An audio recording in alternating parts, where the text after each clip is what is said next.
नमस्कार, news one India में आपका स्वागत है। आपके साथ मैं धर्मराज सिंह। बुलेटिन में सबसे पहले बात करेंगे लखनऊ की।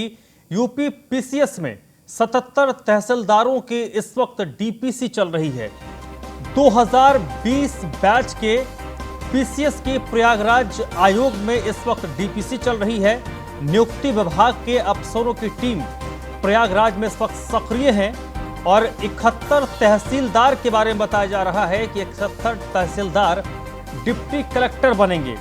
जांच के कारण 6 अधिकारियों का प्रमोशन रुक गया है। लखनऊ से तहसीलदार शंभू शरण का एसडीएम बनना लगभग तय माना जा रहा है। यूपीडा से तहसीलदार अनुराग सिंह भी डिप्टी कलेक्टर बनेंगे। कोरोना के कारण 6 महीने देरी से यह विभागीय प्रमोशन समिति काम कर रही है और इस दौरान 2000 बैच के जो पीसीएस की प्रयागराज आयोग में इस वक्त डीपीसी चल रही है। आदित्य द्विवेदी इस वक्त मेरे साथ जुड़ चुके हैं, हमारे ब्यूरो चीफ। इसी पर ज्यादा जानकारी के लिए आदित्य, एक बड़ा अगर सेट यहाँ पर एक प्रशासनिक ये फेरबदल है, कामकाज हो रहा है, लेकिन जो अधिकारियों के प्रमोशन जो लंबे वक्त से थमे थे उसको अब गति मिलेगी। जी हाँ, बिल्कुल। ये पिछले लंबे समय से पूरा प्रमोशन प्रक्रिया रुकी हुई थी, जिसमें 77 तहसीलदारों को पदोन्नति करते हुए उनको जो है एसडीएम का दर्जा मिलना था। तो ये कोरोना के चलते काफी देरी हो चुकी थी, उसको अब अमली जामा पहनाया जा चुका है। इसको लेकर नियुक्ति विभाग के अधिकारी इलाहाबादी हैं और साथ में उनके और सहयोगी भी हैं और उम्मीद की जा रही है कि जो डीपीसी तैयार हो रही ये बहुत जल्द जारी कर और इसके जारी होते ही 77 में से 71 तहसीलदार डिप्टी कलेक्टर बन जाएंगे और इसमें जो 6 तहसीलदार कुछ जांचें चल रही हैं, उन जांचों में कई मामलों में हम दोषी पाए जा रहे हैं। तो क्लियरेंस नहीं आएगी तब तक उनका प्रमोशन रोका जा रहा है। तहसीलदार जो है डिप्टी कलेक्टर बन जाएंगे। बहुत बहुत शुक्रिया आदित्य आपका इस जानकारी के लिए। वहीं सीतापुर में विश्व टीबी दिवस के कार्यक्रम में मुख्यमंत्री योगी आदित्यनाथ ने संबोधित किया। मुख्यमंत्री ने कहा कि पूरी दुनिया इस वक्त टीबी को लेकर एक अभियान चला रही है। भारत में भी टीबी को लेकर लगातार अभियान चलाया जा रहा है और इस बीमारी को लेकर लोगों से किसी तरीके की भेदभाव नहीं की जानी चाहिए। भारत में अमूमन ये देखने को मिलता है कि सामने वाला अगर किसी बीमारी से ग्रसित हो जाए तो भेदभावपूर्ण व्यवहार उसके साथ शुरू हो जाता है। मुख्यमंत्री लोगों से अपील की है कि टीबी के मरीजों के साथ किसी तरीके का भेदभावपूर्ण रवैया नहीं अपनाना चाहिए और इसके साथ ही लोगों को जागरूक करने की जरूरत है। जागरूकता बेहद जरूरी है। बेहतर स्वास्थ्य सुविधाएं देने के लिए उत्तर प्रदेश की सरकार प्रतिबद्ध है। कोरोना को लेकर उन्होंने कहा कि वैक्सीनेशन का काम तेजी से चल रहा है। शासन की योजनाओं की कमी नहीं, प्रदेश केंद्र सरकार और प्रदेश सरकार ने व्यापक पैमाने पर संसाधन उपलब्ध कराए हैं। टीबी की बीमारी का उपचार एकदम मुफ्त है। रोगी अगर चिन्हित हो जाए, सबसे पहली शर्त ये कि दवा प्रारंभ करने के बाद उसमें निरंतरता रहनी चाहिए, गैप नहीं होना चाहिए। अगर 300 दिन का कोर्स है और उसने 100 दिन तक दवा ली फिर बीच में छोड़ दिया तो ये 100 दिन की मिट्टी में मिल जाएंगे, इसका भी कोई मतलब नहीं रहेगा। बीमारी दूसरे रूप में फिर आ जाएगी। इसलिए उपचार में निरंतरता और नियमित और संयमित दिनचर्या के साथ और ट्रूनेट मशीन, मुझे याद है जब विगत वर्ष कोरोना आया था, आरटीपीसीआर की लैब हमारे पास नहीं थी। हम लोगों ने उस समय हर एक जनपद को और प्रत्येक हॉस्पिटल को एक ट्रूनेट मशीन उपलब्ध कराई थी। कोरोना जांच में भी ये मशीन उतनी प्रभावी थी और उसने हमें बहुत मदद की उस समय कोरोना को नियंत्रण करने में, कोरोना के उपचार करने में और कोरोना मरीज को समय पे हॉस्पिटल पहुंचाने में। आज मुझे प्रसन्नता है कि ट्रूनेट मशीन 451 एक साथ प्रदेश के अलग अलग हॉस्पिटल को उपलब्ध कराई जाएगी, जिसके माध्यम से अब हम लोग ट्यूबरकुलोसिस की जांच कर सकेंगे और उसके माध्यम से मरीज को चिन्हित करके फिर उसके उपचार की व्यवस्था। वहीं बलिया में अजान को लेकर उत्तर प्रदेश सरकार के राज्य मंत्री आनंद स्वरूप शुक्ला ने बलिया के डीएम को एक चिट्ठी लिखी है। जिलाधिकारी अदिति सिंह को राज्य मंत्री ने यह चिट्ठी लिखी है और अजान को लेकर कार्रवाई की मांग की गई है। अपनी चिट्ठी में उन्होंने लिखा है कि लाउड स्पीकर से अजान के कारण शोर होता है और ध्वनि प्रदूषण के कारण लोग परेशान होते हैं। उन्होंने प्रशासन से आग्रह किया है कि अगर कार्रवाई नहीं की गई तो डायल 112 यानी 112 पर शिकायत भी की जाएगी। इसके अलावा उन्होंने कहा कि जो शोर होता है उससे लोगों की दिनचर्या प्रभावित होती है, पठन पाठन का काम प्रभावित होता है। इसके अलावा योग, ध्यान, पूजा पाठ, इसके साथ ही जो उनका शासकीय कार्य है उसमें भी उनको व्यवधान होता है। शहर के मदीना मस्जिद काजीपुरा का ये मामला है जिसमें लाउडस्पीकर से होने वाले शोर को लेकर उत्तर प्रदेश सरकार के राज्य मंत्री ने बलिया के जिलाधिकारी को एक चिट्ठी लिखी है। लोग मुझसे हमेशा इसकी शिकायत करते रहते हैं। मैंने लोगों से अभी कहा है कि मैंने लोगों के कहने पर पत्र लिखा है, इस पर कार्रवाई होती है, अच्छी बात है। नहीं तो जिस प्रकार से कोई भी समस्या किसी को होती है तो 112 नंबर डायल करके अपनी पीड़ा को बताते हैं। आगे अगर इस पर लोगों को परेशानी होगी तो निश्चित रूप से लोग 112 नंबर डायल करके भी अपनी बात को बताएंगे कि उन्हें तेज़ आवाज़ से दिक्कत हो रही है। मुझे तो सबसे ज़्यादा दिक्कत हो रही है कि 4 बजे अजान, 1 किलोमीटर दूर मस्जिदें हैं फिर भी, और उसके बाद जो उनका मस्जिद पे चंदा लेने के लिए 4-5 घंटे अनाउंसमेंट हो रहा है, 10 रुपया इन्होंने दिया, 5 रुपये उन्होंने दिया, उससे बहुत ही दिक्कत हो रही है योग, व्यायाम, पूजा पाठ, शासकीय कार्य करने में। तो मुझे विश्वास है कि यह ज़रूर रुकेगा, नहीं रुकेगा तो आगे फिर कदम उठाए जाएंगे। सर्वोच्च न्यायालय, उच्च न्यायालय एवं उत्तर प्रदेश सरकार द्वारा समय समय पर दिशा निर्देश जारी किए गए हैं जो कि समस्त सार्वजनिक स्थलों पर जहां पर ध्वनि यंत्र का प्रयोग किया जाता है उसके क्या मानक होने चाहिए उसके बारे में आते रहे हैं आदेश, और उन आदेशों के पालन के लिए जिला प्रशासन द्वारा लगातार समस्त उप जिला मजिस्ट्रेट एवं समस्त थानाध्यक्षों को अनुपालन हेतु सुनिश्चित कराने के लिए निर्देश दिए जाते हैं।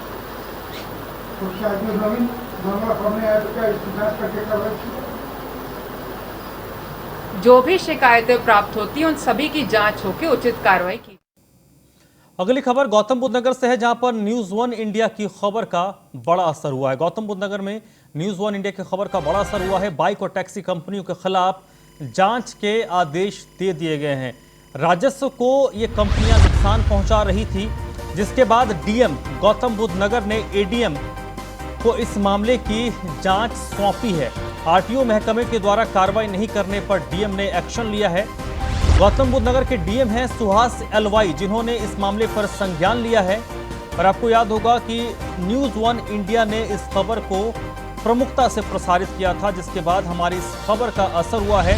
हमारी इस खबर का संज्ञान नोएडा जिला प्रशासन ने लिया है और इस पर अब कार्रवाई शुरू हुई है और इसके लिए बाकायदा एक अधिकारी भी नियुक्त किया गया है।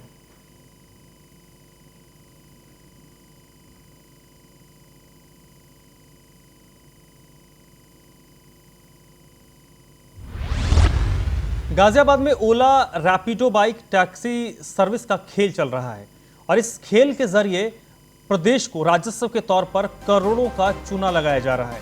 Rapido bike taxi service commercial activity में उपयोग में लाई जा रही प्राइवेट नंबर की बाइक है। कमर्शियल वाहनों को टैक्स न देकर राजस्व का करोड़ों का चूना लगाया जा रहा है। बाइक टैक्सी कंपनी द्वारा महिला सुरक्षा के नाम पर भी मजाक हो रहा है। कंपनी के साथ जुड़े बाइक ड्राइवर की कोई भी पुलिस वेरिफिकेशन नहीं होती है। चोरी की कई बाइक के जरिए इसे बनाया जाता है, ऐसी भी खबरें आती हैं। रैपिडो कैप्टन नींद में सोए हुए हैं। आरटीओ के अधिकारियों को इस पूरे खेल की अगर बात करें तो शायद संभवतः ये जो खेल चल रहा है उसकी उन्हें जानकारी ही नहीं है।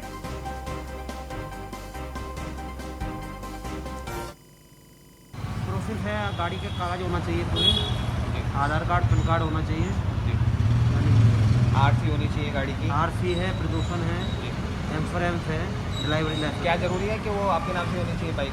नहीं, किसी के नाम से होना चाहिए, किसी के भी नाम से हो सकती है वो। क्या दूसरा क्या इसमें ऐसा जरूरी है कि नंबर कमीशन होना चाहिए? प्राइवेट बाइक भी चला सकते हैं? प्राइवेट भी चलेगा, प्राइवेट बाइक भी चला सकते हैं। कितना कमीशन लेते हैं आपको? तो ये रैपिडो, उबर, ओला कितना कमीशन जाता है इनमें? उबर और रैपिडो का 2 का चलता है, वही 15%, 12%।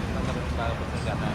अच्छा, तो आप सिर्फ आपको ऑफिस जाने की जरूरत नहीं है? नहीं। सिर्फ ऑनलाइन आप डाउनलोड करो, पेपर सबमिट करो और आप रैपिडो कैप्टन बन जाते हैं। राइड आपकी आनी शुरू करने के लिए इसमें Aadhaar card, PAN card, driving licence, bike की आरसी, इंश्योरेंस, पोल्यूशन वगैरह और आपका बाइक का चेसिस नंबर प्लस इसमें प्लेट नंबर होता है, गाड़ी नंबर आगे पीछे फोटो खींच के अटैच हो जाता है, मतलब कंपनी से आईडी मिल जाती है। आईडी देते हैं। तो कंपनी कितना कमीशन देती है आपको?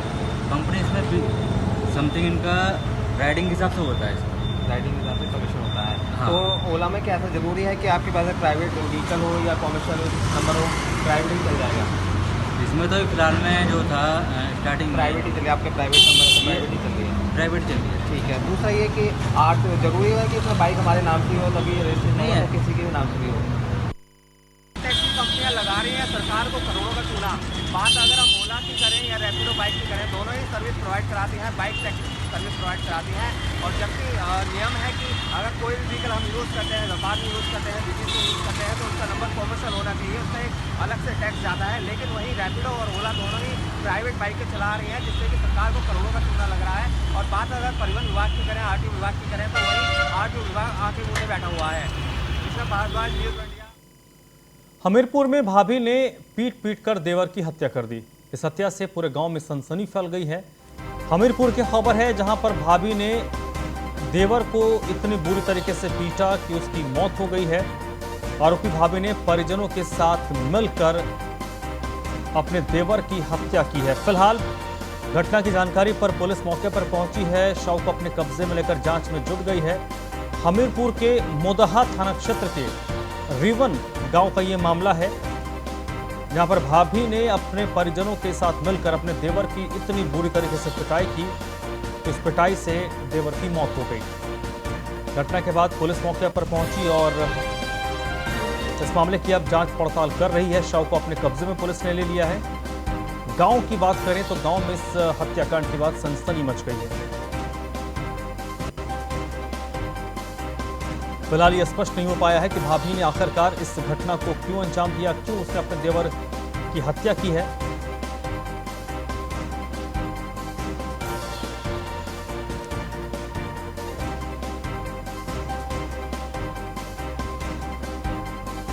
अभिषेक इस वक्त मेरे साथ फोन लाइन पर जुड़ चुके हैं, इसी पर ज्यादा जानकारी के लिए हमीरपुर से। अभिषेक, हत्या की वजह क्यों है, क्या है, क्यों भाभी ने अपने देवर की हत्या की? बताया जा रहा है शराब के नशे में धोकर के कुछ घर पर रोज विवाद होता था, जिसको लेकर के विवाद इतना बढ़ गया कि भाभी ने अपने परिजनों के साथ में यानी कि अपने बुआ के लड़के के साथ में और अपने लड़के के साथ में मिलकर के पहले उसे देवर को बहुत ज्यादा मारा पीटा, जिससे उसकी हालत गंभीर हो गई। तो उसको अस्पताल ले जाया गया और अस्पताल ले जाने के बाद उसकी मौत हो गई। मौत हो जाने के बाद में मामला इतना बढ़ गया कि वो पुलिस में आ गया। उसके बाद से ये प्रकरण प्रकाश में आया। बहुत बहुत शुक्रिया अभिषेक आपका इस जानकारी के लिए। अगली खबर गाजियाबाद से है, जहां पर बदमाश पूरी तरीके से बेखौफ हो गए हैं। दिन दहाड़े एक युवक से गाजियाबाद में लूटपाट की कोशिश हुई है। युवक के पास 4 लाख रुपए थे। बदमाशों ने युवक पर फायरिंग भी की है। युवक ने एक क्लिनिक में घुसकर किसी तरीके से अपनी जान बचाई है। गाजियाबाद के सिहानी गेट थाना क्षेत्र की यह घटना है, जहां पर बेखौफ बदमाशों ने एक युवक से लूटपाट की कोशिश की है। हालांकि युवक की जान बच गई। युवक के पास 4 लाख रुपए थे और वो किस तरीके से क्लिनिक में घुसा और उसने अपनी जान बचाई।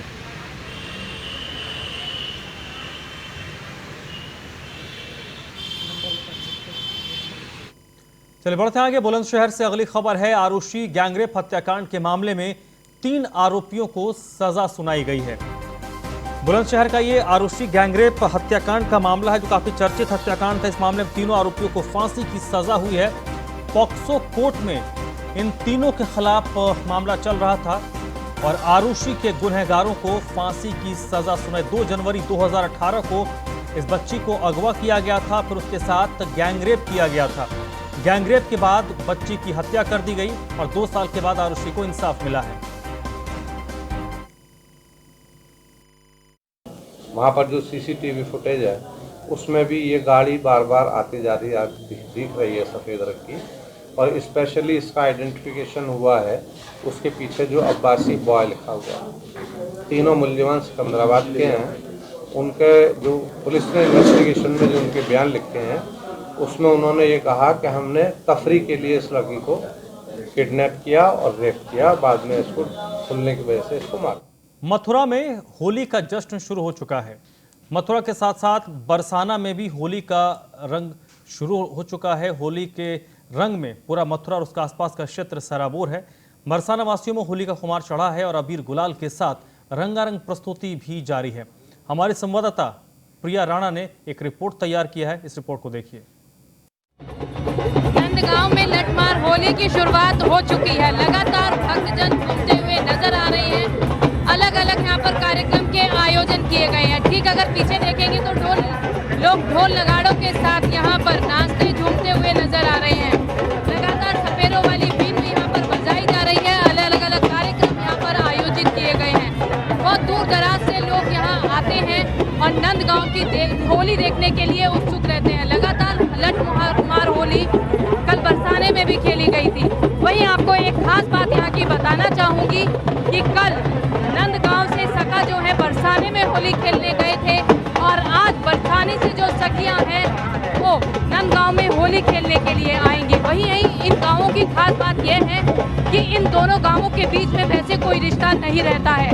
कोई भी या लड़के या लड़के की शादी इन दोनों गांव में नहीं होती है, लेकिन जितने भी त्योहार हैं, भाईचारा, प्रेम, इनका यहाँ पर लगातार बना रहता है। वहीं अगर मैं यहाँ की तस्वीरें दिखाऊं, कुछ वहाँ पे मैंने आपको सखाओं की दिखाई थी, यहाँ पर महिलाओं की है। लगातार महिला नृत्य के साथ झूमती हुई नजर आ रही है। ये लठमार होली खेलने यहाँ पर आई है, तो वहीं अलग अलग कार्यक्रम आयोजित हुए नजर आ रहे हैं। इनका नृत्य देखेंगे तो 16 श्रृंगार कर ये सखियां अपने घरों से निकली हैं और यहाँ पर झूम उठी हैं। पूरा ब्रिज होली के रस में झूमता हुआ नजर आ रहा है। कैमरामैन अवनीश पवार के साथ मैं प्रिया राणा, न्यूज़ 1 इंडिया। वहीं इस दौरान गोपियों संघ भी न्यूज़ 1 इंडिया की संवाददाता प्रिया राणा ने एक रिपोर्ट तैयार किया, इसको भी देखिए। लगातार यहाँ अलग अलग कार्यक्रम रखे गए हैं। अभी लठमार होली का आयोजन हो चुका है। पूरे कहें या लोग कहें या सखा कहें, सब लोग मस्ती में झूमते हुए यहाँ पर नजर आ रहे हैं। लोग दूर दूर से श्रद्धालु यहाँ पर आते हैं होली खेलने के लिए। पूरे विश्व में प्रसिद्ध है बरसाने और नंदगांव की लठमार होली। कल जो बरसाने में होली खेली गई थी तो नंदगांव के सखा बरसाने में होली खेलने के लिए गए थे। वहीं आज बरसाने से सखियां नंदगांव में होली खेलने आएगी। लगातार मैं आपके साथ तस्वीरें जो साझा कर रही हूँ, यहाँ पर जो लोग हैं मस्ती में झूम चुके हैं और आनंद लेते हुए नजर आ रहे हैं। अवनीश पवार के साथ मैं प्रिया राणा। नंदगांव में होली का रंग जारी है। रंगों के साथ होली खेली जा रही है तो लोग थिरक रहे हैं। आपको हम तस्वीरें दिखाते हैं किस तरीके से लोगों में होली का खुमार सवार है।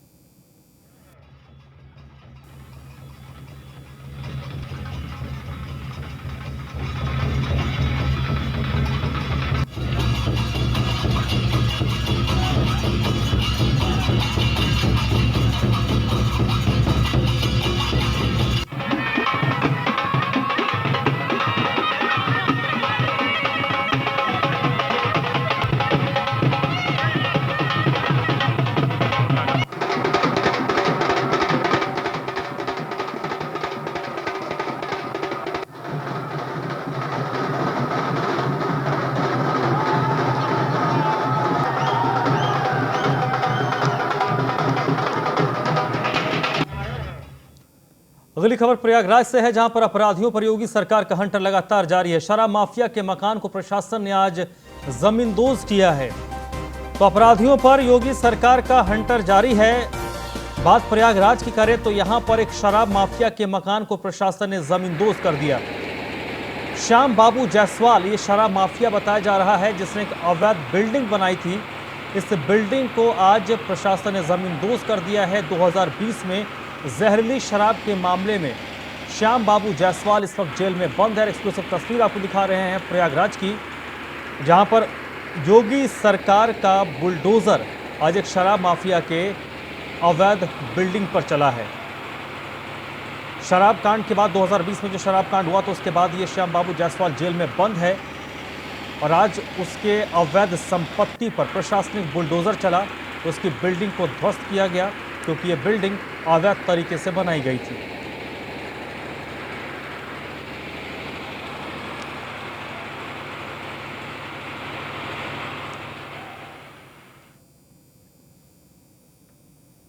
तो इस बुलेटिन में फिलहाल इतना ही।